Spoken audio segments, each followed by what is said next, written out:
Let's hit Apple now because it is the stock story of the day and what's pressuring the NASDAQ. Reports China is banning the use of iPhones by government officials, a ban that some warn could grow beyond government officials. Eunice Yoon has more from Beijing. Eunice, what can you tell us about this? Well, Sarah, it's really unclear just how expansive this directive is. The government hasn't confirmed it, and neither has Apple.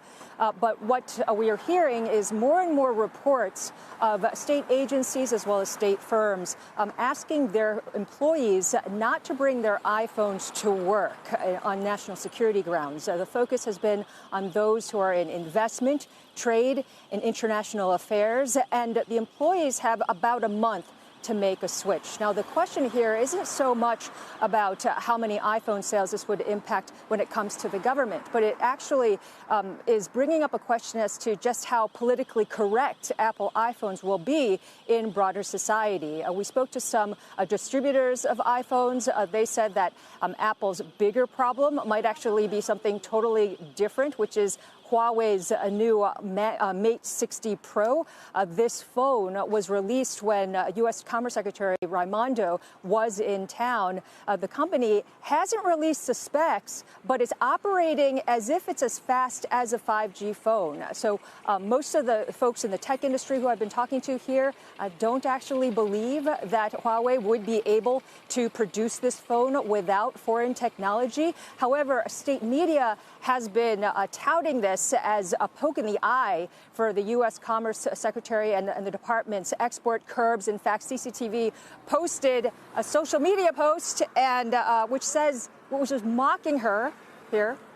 Is mocking her as a Huawei ambassador. What was also interesting, and these are actually phone covers which have been on Taobao now with Raimondo's face, but there's actually a counter argument now within the public, and that is that people are quoting what one of Huawei's executives said, that we are far ahead, that we are getting far ahead, and his intention was to say that Huawei is getting ahead of the U.S. export curbs, but what people are kind of seeing that as a joke, that Huawei wouldn't really be able to do that. So that's the discussion right now here. Eunice, it's David.